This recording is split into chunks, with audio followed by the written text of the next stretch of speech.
Yo, what is good, everyone? Welcome back to another episode of the Renegade Roundtable podcast here on Revolution Radio. I am Jeffrey Kirby. Wow. We have a lot to talk about. We're going to get into unfamiliar territory for me personally, so you can see maybe by my hat. We also got some Steelers, as you can see behind me. We're going to talk some Steelers as well. We did just have the NFL draft happen 1 week ago, almost to the moment, but we got a new quarterback in the city of Pittsburgh, and we also got some playoffs, some Stanley Cup hockey for the Pittsburgh Penguins because, my God, that game on Tuesday night was an absolute heart attack waiting to happen, and that is pretty much the words from every single Pittsburgh Twitter fan that I have seen on Twitter because, and I didn't get to see all the game. In fact, I got stuck at work to where I had to watch, I only got to see basically the overtimes, and even in that game, you're just like, wow, what the hell is going on? I got the game going on right here, so I'll be watching it as well. I'm going to try my best to give you guys what I can know on the hockey in terms of the game that's going to be going on here in about, countdown says in about 9.5 minutes until the puck drops for the Pittsburgh Penguins, as they just released the starting lineups as well. And it looks like, obviously, King Louis Domingue is going to be at goalie tonight. But it looks like that, let's see here. They do not have, am I wrong or am I not? I don't see Zucker on here, which I know he was a game time decision. I don't see him on the start or here on the lineup at all in any of the lines, but let me go and check the comments here just in a second. Yeah, it looks like no Zucker tonight, which he was a possibility. He was looking like a game-time decision, but that's not going to be the case for the Pittsburgh Penguins tonight. Again, no Casey DeSmith. That was so weird what happened. It was just a random timeout. He just leaves the game. We're like, what the hell is going on? We're like, did you possibly have a Paul Pierce moment? If you know, you know. Or what the hell happened? Apparently ended up, I believe, being a groin injury. But he is out. No Rickard Rakell either tonight. So obviously, you're going to be down now 3 players. And I'm going to be very excited to see this game because last year, I remember I really started to watch a little bit more hockey during the playoffs last year against the Islanders, and we all know what the hell happened to that in that series. Hoping we don't have the same fate in this year in the first round, but again, no Casey DeSmith tonight, no Rickard Rakell, no Jason Zucker. It looks like he did warm up earlier. People were questioning him, so I guess we're not going to go out on him for tonight's game, but I do want to say real quick on just a little bit of what I know, and then we're going to get into Pittsburgh, into the Steelers as well, talk about the draft, and then we'll get the hell on out of here so we can all enjoy, as it looks like, are they really? So I'm watching the TNT, the face tip-off, and it really looks like they might have gotten spicy pork and broccoli. If you know, you know. We're going to get into that here in just a second in terms of King Louis Domingue. Do we just want to call him King Louis? King Domingue? Is the Domingue dynasty, the dynasty of Domingue coming? There's so many things that you could say in terms of King, into Louis Domingue and what he did on Tuesday night, because that was very well impressive. But we'll get into that here in just a second. Obviously, what I did like in terms of that game one was, yeah, that is exactly spicy pork and broccoli in between segments. That's exactly what they were just doing on TNT. I did like the aggressiveness, obviously, in game one. 83 shots to 68. You like to see that as well. You like to see the aggressiveness because you need to continue to... You need to try to shoot as much as you can. Hey, shoot or shoot. Don't they always say that? But I do think we need to get a little bit of power in a power play. We're only 1 for 4 on Tuesday night. We do need a little bit... get better in the power play. But other than that, that game was just honestly outrageous. And for those that actually stayed and watched the whole entire game, I'm wondering how you're still feeling. Because I'm wondering if some people are recovering, and now you might have to have another heart attack again. I'm very curious to see how people are feeling about that. And I'm just going to be scrolling through Twitter as well because, let's be honest, watching people live react to Twitter during sports games are absolutely phenomenal. It's great. It's amazing. And if I see some funny tweets, I might pop them up on the Twitter or here on the screen as well. But obviously, again, let's talk about Chris Letang for a second. 46 minutes and 41 seconds of ice time for Chris Letang. I want to know how his body felt after that game. Because that, my friend, is an awful lot of ice time for those that don't know. Hell, I don't even watch hockey all that much. And I sure as hell know that is a lot of hockey time, or a lot of ice time. That would be like the equivalent of a player in the NBA having to play, let's see, out of 48, or that'd be like the equivalent of a NBA player playing like 60 minutes, it seems like. 55 minutes. It's outrageous. But, obviously, yeah, we had the whole situation that happened with Casey DeSmith. He just went out of nowhere. He just like, he went kaboom. And then, obviously, King Louis Domingue happened. He literally, you want to talk about some GOAT shit? 17 shots, 17 saves. Coming off the bench after eating none other than spicy pork and broccoli. That, my friend, is some purified savagery. I have the utmost respect because I also want to know how in the hell did you not have a Paul Pierce moment after? And for those that don't know about the Paul Pierce moment, there was a theory that he faked an injury because he had to go and take a number 2. That is the theory out there, and some people wonder maybe if that happened here, but it doesn't seem like the case because he is not playing tonight. It seems like it was a groin injury for Casey DeSmith. But obviously, now my question would be is Sidney Crosby, because we all know, I mean, I've come to learn that he has become a very superstitious man. Are you going to make him eat spicy pork and broccoli again? Do you test the fate? Or do you test your colon too? I mean, we'll see about that. We'll see how he plays, and we'll just play that as the theory that if he plays well, we'll just assume he had spicy pork and broccoli.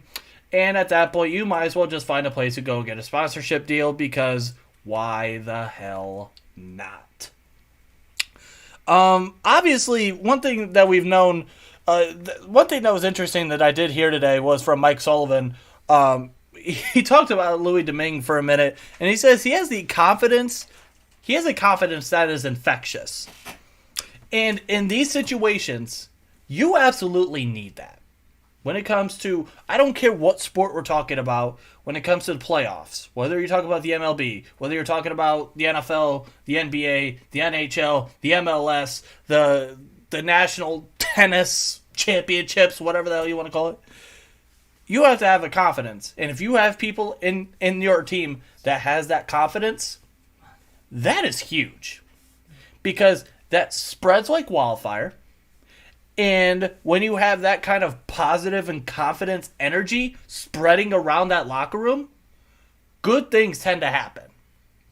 And what we could possibly see tonight in Game 2 at Madison Square Garden in New York, in a place where basically everyone hates, because God forbid we all hate New York, unless you're a New Yorker, and we probably hate you too. Let's be honest. Most of us hate New York sports. But if you're able to go out and go up 2-0, come back to Pittsburgh against a team that you were 1-3 against in the regular season, and 2 of those games were in MSG. So if you can go into Game 3 back in Pittsburgh up 2-0, that right there, you feel pretty good about that, not only as a fan, but also the players. And you absolutely, even if you lose this game tonight, even if you go back to Pittsburgh 1-1, you still have the advantage right now. Because now you're going back into Pittsburgh. Now, I'm not sure, I'm not sure, do they go 2-3-2, or is it 2-2-1-1-1? I'm gonna have to look. I should have looked that up, but here I guess we're about to look that up here in a second because I don't know. Unless someone wants to give me a comment down below how that goes, because I truly don't know. Let's see here. It looks like it goes. Okay, so it goes 2-2-1-1-1. All right, cool.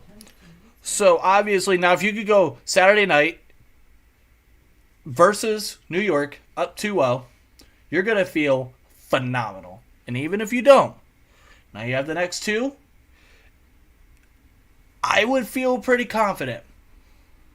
And again, if that confidence that Mike Sullivan talked about with I'm going to call him King Louie, and that's what we're going to call him right now.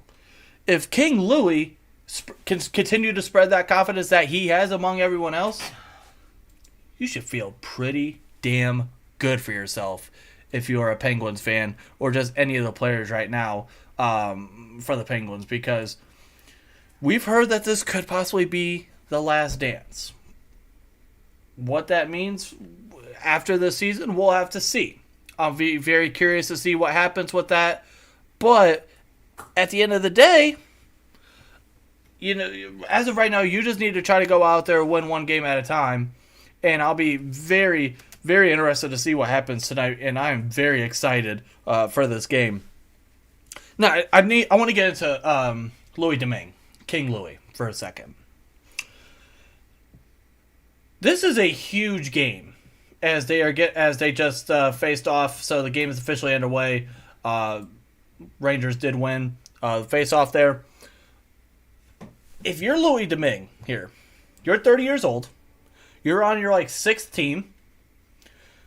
If you could go out there and have yourself a phenomenal game, another phenomenal performance like you did in Game 1 coming off the bench, if you could continue that. If you're Mike Sullivan, you're looking at Tristan Jarry. We don't know when he's going to be ready to come back. Seems like he might be day-to-day with Casey DeSmith. You might have to run with hot goalie hand right now. Because, and obviously if he gets obliterated, well, I mean, then it is what it is. And obviously when Casey DeSmith or when Jarry comes back, well, then obviously we'll slate them two back in. But if he can have another great game, not only is the confidence beautiful going forward in the playoffs, but at the same time, this could be a multi-million-dollar game for Louis Domingue. He's 30 years old. He could very well possibly play himself into being the backup, the backup for the Penguins moving forward. Because remember, Casey DeSmith is a free agent after this year, and depending on how things go, you might have yourself your new backup.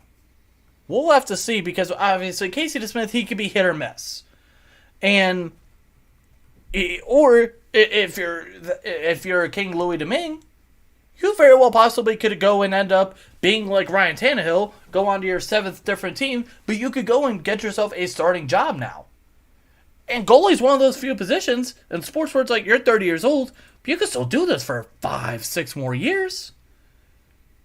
So absolutely, this is a huge, huge game. Not only for the confidence of him, but for just the overall look of the playoffs for the Penguins, because now that makes you feel a little bit better depending on how the recovery, as there's already a scuffle going on less than 2 minutes into the game. So yeah, things are about to get real testy, and I'm going to be very interested to see how they're going to play after playing basically 2 games into one just a little over 48 hours ago. But obviously, again, this is a game that it's not a must-win, obviously, but this is a game you would love to have. And even if you don't, it's okay, because now you go back to Pittsburgh for 2 at home. But you would love to have this game and really shoot the confidence. Because if you're looking at this, if you're the Rangers and you're saying, we're going up against the third man for the goalie for the Penguins, and we can't beat him, that shoots out some confidence going into Pittsburgh, where if you go up 2-0, those fans are going to be, that might be the craziest game we see all year in terms of the energy of the fans. So at the end of the day, you got to do what you got to do to try to win this game here. And again, as they're in Rangers territory, or the Rangers side of the ice, I don't know all the terminology. I'm going to learn. I'm trying to learn here as much as I can. But again, just overall, I'll be very interested to see how this game goes. Obviously, we do need to get into the Pittsburgh Steelers for a minute. This might end up being a very, very early show because at the end of the day, I know people want to get into watching more of this hockey game as well. Because, again, nothing. I've heard playoff hockey is absolutely phenomenal, and I'm trying to get myself into that as well. I'm trying to get myself. Oh, Lord have mercy. I do want to talk about the Steelers draft picks, because it seems like the consensus pick, or the consensus look, based on what the Steelers did in the 2022 NFL draft that we just had about a week ago, Bobby Shmurda style, they did a phenomenal job. I love everything that the Pittsburgh Steelers did with this draft class. Obviously, 20th pick, we all know, they go with the hometown bully. Yes, I understand he's from New Jersey, but you go with the hometown bully who is staying at Pittsburgh, going 20th overall. You go with Kenny Pickett. And you saw a huge divide between the fans in terms of the draft picks, or in terms of who you wanted. Because a lot of people wanted Malik Willis, and some wanted Kenny Pickett. There might have been a few that were on Desmond Ridder, but it was pretty much a consensus as either Malik Willis or Kenny Pickett. You would have... I was fine with either or. And at the end of the day, they had the pick of the litter of who they wanted. And you go and get your guy. You get Kenny Pickett. I applaud the pick. I sure as hell hope that is the right pick. And now you put yourself in a very interesting situation, if you're for the quarterback situation. But it's a good situation. Obviously, we know you signed Mitch Trubisky 2 years for backup money. Great. If he ends up being your starting quarterback for 2 years or a year or however it goes, you're not paying him anything for a quarterback. And it could give time to let Kenny Pickett develop a little bit more, which I don't know how much development he may need, considering also the fact that he's been in college for like 75 and a half years. And again, Matt Canada helped recruit Kenny Pickett to come to Pittsburgh. So, he's somewhat familiar with that offense. So we'll see just how much development he's going to have. Then we heard the whole, hand size thing, blah, blah, blah. We understand that. Joe Burrow has some pretty small hands as well for a quarterback. And that man was just in the Super Bowl. Now, am I saying that that Kenny Pickett's Joe Burrow? Absolutely not. As it looks like the Pittsburgh Penguins are going to be in a power play here, so their first win of the game with 16:24 left in the first period. So we'll see what happens. See if they can take an early advantage here in Game 2. But again, going back to Kenny Pickett, you really hope that he can come in early and be that guy. Now, if you could get the kind of impact that Ben Roethlisberger did have when he was a rookie, now do I think they're going to go 15-1? No, because that was phenomenal with what they did that year in 2004.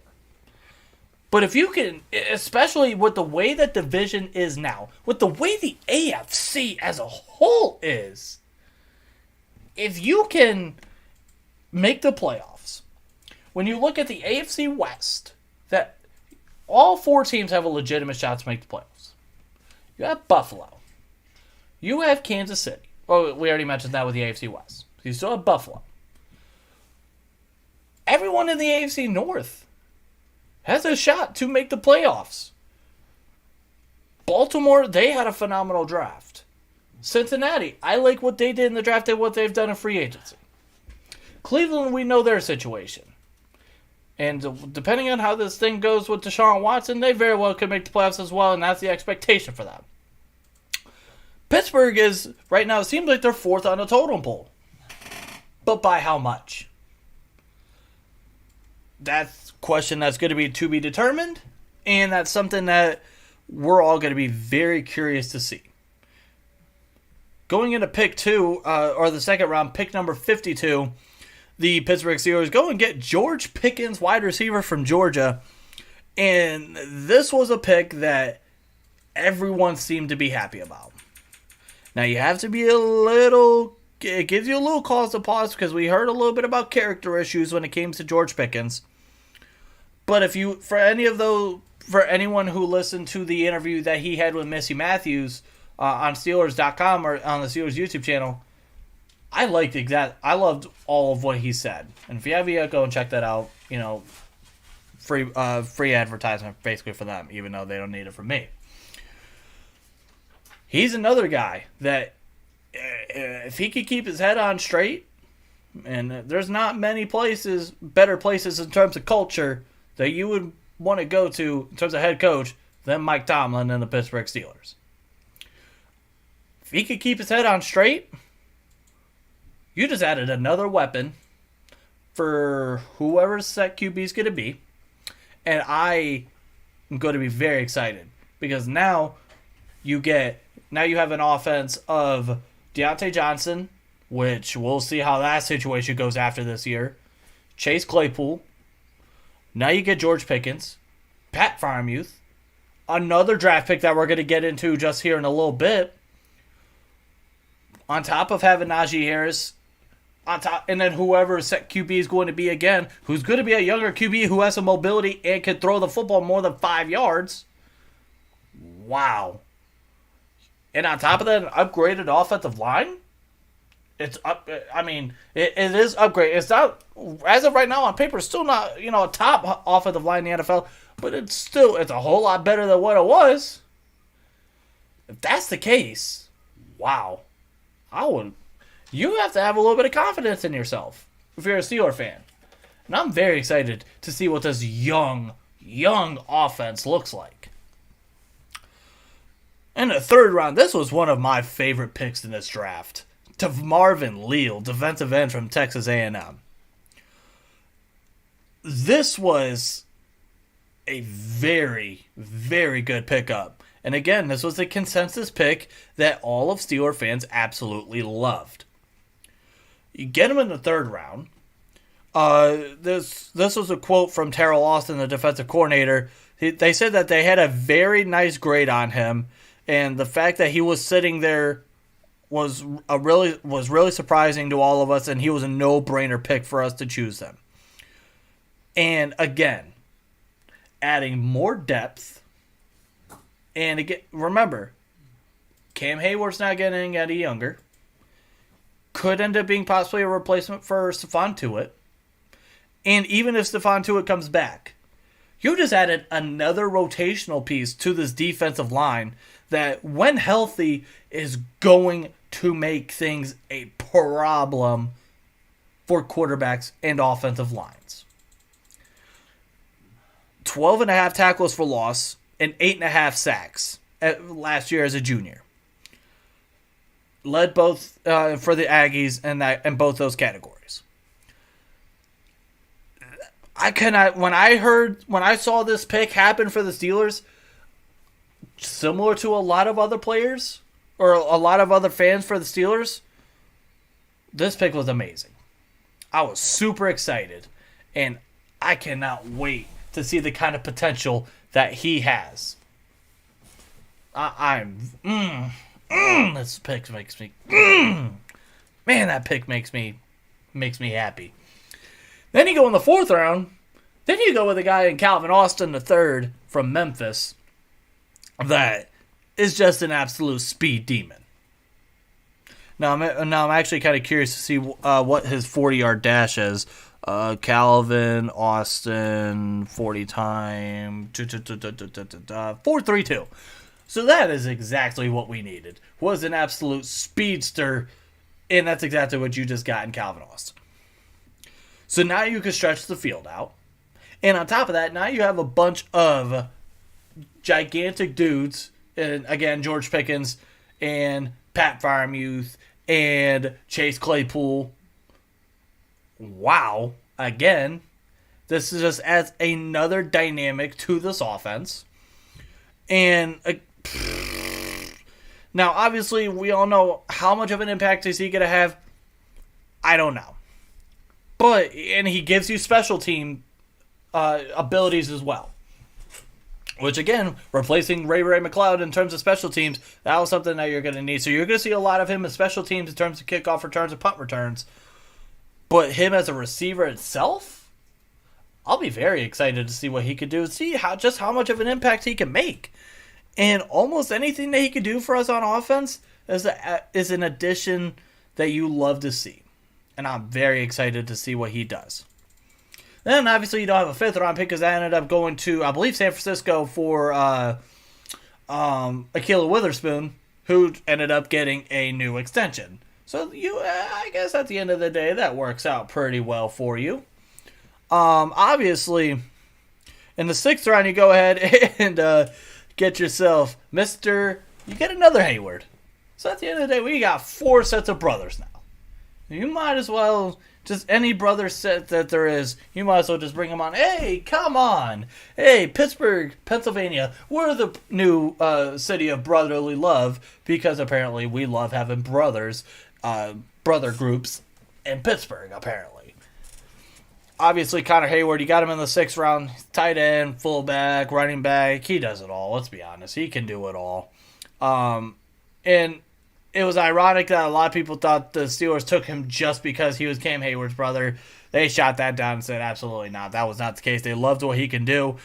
And I like what he can do. He brings some versatility to you. He could be a guy that can help on the goal line. He could be that tight end 2 or tight end 3 as well. So he brings you versatility again in the offense. And you'll start to notice that trend. You have versatility now in this offense. With whoever set QB is going to be. Whether it's Kenny Pickett, whether it's Mitch Trubisky. Well, it better not be Mason Rudolph because we'll all riot at that point. But at the end of the day, if you could get, depending whoever it is, you have all kinds of versatility. And with an offense that really could not do all that much, it showed spurts, but it was not the funnest offense to watch. Now you have a chance to, be a whole lot more fun, young, and be more explosive. Now, are we going to be the Kansas City Chiefs offense or the Buffalo Bills offense? Probably not. What is your contact for a business opportunity? I'll drop our. Give me a minute when I get done with the show. I'll give you our business email and we can see what's going on. But I'm very excited to see what he can do as well. And then you go in the 7th round as well, Mark Robinson. You get a linebacker from Ole Miss who you wonder could be possibly a replacement for Mr. Devin Bush. Because he did just get his 5th year. He did not get his 5th year option taken. Now, the way that I took that, I'm not looking at it and saying, so this is his final year, he's done. No, I'm not looking at it in that perspective. Because I believe there was a quote that came out that said, there was Devin Bush before the ACL and Devin Bush after the ACL. And obviously, and apparently people are starting to go, and it looks like, as my phone froze, it looks like Jake Gensel might have scored. So that will be exciting to see if that is the case. But apparently my phone wants to absolutely freeze, so that's just beautiful as well. Give me 1 second. Let me give you an update here. Oh, it is 1-1 actually. Wow. Okay, well, Jake Gensel scored. So that works out nice. But again, in terms of Devin Bush, I'll be interested to see how he looks this year. Another year removed from the ACL, where he can have an offseason now where he's not fully working on recovering from that, but now he can work on more just getting in the film room, getting in the weight room, and seeing what he can do. Because we have seen when he has his mental and when he's playing well, he could be a very good middle linebacker for this team. And that's exactly what we needed. That was the reason why we drafted him. That's why we traded up 10 spots to go and get him in 2019. Because we needed someone to replace, sad to say, but we needed to replace what Ryan Shazier had given us, because Ryan Shazier was just flying all up and down the field. And we didn't have that after. And that showed. And you saw parts of 2019 where he looked good. His rookie year, he looked good. So I'm not going to fully, bash that. And again, Terrell Edmonds didn't get his fifth-year option taken. You see, he's back on a one-year deal. So we'll have to see what happens. We'll see how he looks. And if he looks good, well, then you keep him on. And if not, well, then we tried. And we'll see maybe what Mark Robinson can do for us. Then they go and get themselves another developmental quarterback. And Chris, I have yet to see someone actually pronounce that right. He was a quarterback from South Dakota State. But they said you can never have too many quarterbacks in a quarterback room. Let's just make it say bye-bye Mason Rudolph. Let's just hope that is the case. I do think I'm going to go ahead and end it off here, only because everyone wants to watch some Penguins hockey. And that's exactly the case. And again, that's why we had to go. We had to go at 7 tonight just with work and stuff. That's just how it goes. Next week, we're going to have another new time because the NFL release, or the NFL schedule release, will be happening at 8 o'clock. So that means we're going live at 8 o'clock next Thursday here on Renegade Roundtable's YouTube channel, on Revolution Radio's Facebook page. It's going to be a fun time. We're going to look at the actual schedule release. We're going to see who the Steelers open up with, see who I'm going to be seeing at the home opener, because I'm convinced I'm going to the home opener. So I'll be excited to see when that is going to be the case. And until then, Heb, if you haven't yet, make sure to go in. Do you follow us on Twitter at Renegade_table? If you do, shoot us a DM, and we'll see what's going on. We'll see if you're still here with us. But yeah, I'm very excited to see what's going to happen with that, and I'm very excited to see, as already 1-1 in the first period. This might be one of those games. But I'm also interested to see, how much this is going to do for good old King Louis Domingue.